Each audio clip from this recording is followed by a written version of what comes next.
Dio a conocer hoy que Petróleos Mexicanos está pues de nueva cuenta buscando recursos, buscando una capitalización.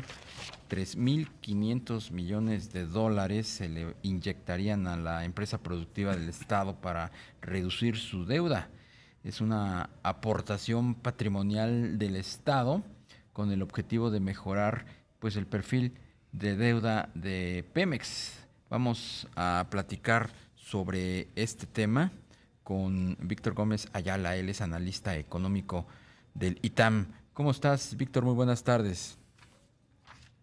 ¿Qué tal, Darío? Buenas tardes, un gusto platicar contigo. Bueno, pues nuevamente el gobierno de la Cuarta Transformación busca pues inyectarle recursos a la empresa productiva del Estado que tiene una deuda de más de 110 mil millones de dólares, si mal no recuerdo. 3.500 millones, ¿servirán de algo?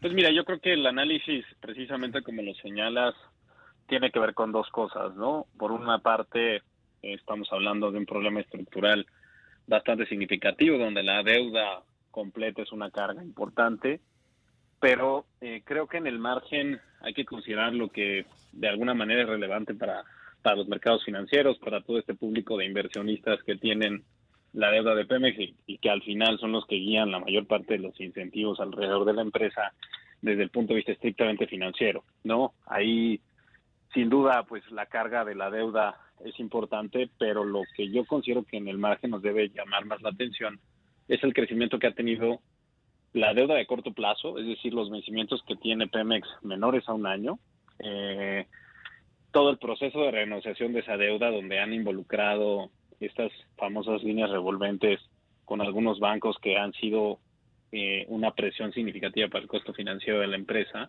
y por supuesto el efecto del tipo de cambio, ¿no? Sabemos que el impacto que tiene la volatilidad reciente del tipo de cambio sobre la deuda de Pemex es significativo por la cantidad de deuda que tiene la empresa en moneda norteamericana, ¿no? Entonces, creo que bajo esa perspectiva, sí, efectivamente es poco, pero dado los vencimientos que tienen por pagar en lo que resta del año, también es un elemento que brinda confianza a este público inversionista que está preocupado por que se sirva de manera puntual los vencimientos que tiene pendientes Pemex para cerrar lo que le queda del año y sobre todo el proceso de renegociación de lo que serán los vencimientos de corto plazo a partir de enero del próximo año, donde vuelve a ser una presión significativa todo el tema de renegociación de deuda.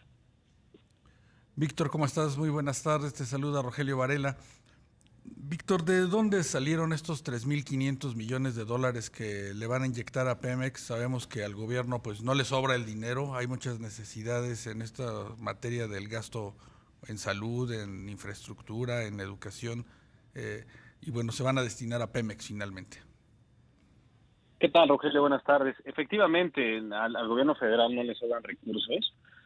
Sin embargo, pues las finanzas públicas este año se han visto bastante beneficiadas por el impacto de los precios del petróleo. Hay que recordar que en septiembre, cuando la Secretaría de Hacienda presenta sus estimados de cierre para este año, en criterios generales de política económica presenta para el cierre de 2021 una estimación para el promedio de la mezcla mexicana de alrededor de $60.6 por barril.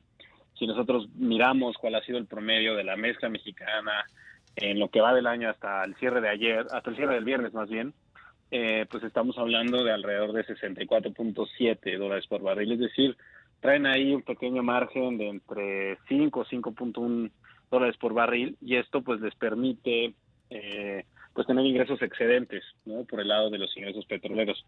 Si tomamos en consideración las propias sensibilidades de la Secretaría de Hacienda, estamos hablando de un monto cercano a los 54,000 millones de pesos solo por el efecto del precio y parte de esos beneficios deben venir de ahí. Otra parte que no es menor y lo vimos con el reporte de finanzas públicas del mes pasado, al cierre de octubre, que pues hay una ganancia importante en la evolución de los ingresos tributarios en la parte del IVA, ¿no? Que ha compensado pues lo que han perdido contra programa en la parte del IEPS y pues eso les da algunos recursos extras, ¿no? Entonces, si la pregunta es de dónde viene sin contaminar el déficit total del sector público, la respuesta más simple es pensar en esos recursos extraordinarios que han venido observando en el flujo de ingresos petroleros y tributarios en el cierre del año.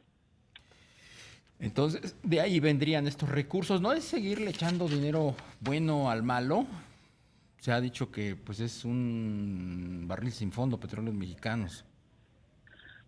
Pues mira, la relación efectivamente se ha tornado mucho más complicada. Es una relación de toma y daca. Al final, Pemex se ha convertido en una empresa con muchos problemas financieros. De hecho, las calificadas lo han dicho de manera muy clara. Es la principal fuente de riesgos del riesgo soberano del país, pero al mismo tiempo es una de las principales fuentes de ingreso. Hay que recordar que más o menos 1 de cada 6 pesos del presupuesto, o más bien de los ingresos que recibe el gobierno federal,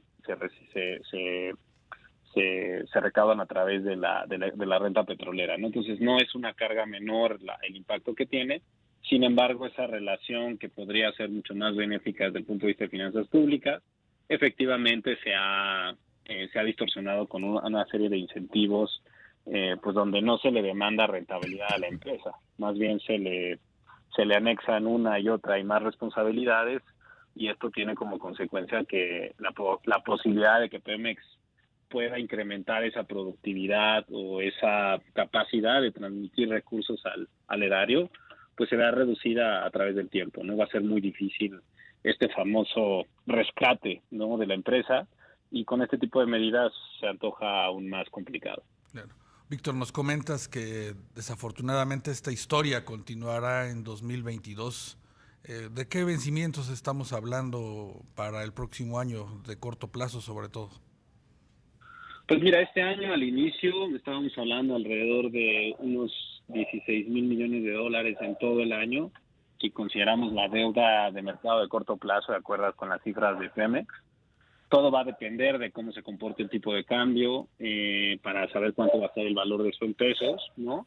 Pero deberíamos estar hablando de un refinanciamiento similar, porque las líneas de crédito, que son principal fuente de financiamiento inmediato, dadas las condiciones de acceso que tienen a los mercados hoy en día sin el famoso grado de inversión, pues deberíamos estar hablando de un número alrededor de esa cifra, ¿no? Habrá que ver en cuánto acaba el flujo libre de efectivo de la empresa este año, ¿no?, con todos los vencimientos que tiene, sobre todo en la parte de otros tipos de deuda, no necesariamente de mercado, como su pasivo de corto plazo con proveedores o incluso su deuda del pasivo pensionario, ¿no? Yo te hablaría de una cifra alrededor de esos 16,000 millones de dólares, más lo que se acumule, ¿no? Muchísimo. Pues Víctor Gómez Ayala, analista económico del ITAM, te apreciamos mucho, como siempre, la disposición para platicar con nuestros amigos del auditorio. Al contrario, Darío, mil gracias a ti y a Rogelio, un gusto platicar con ustedes. Que tengan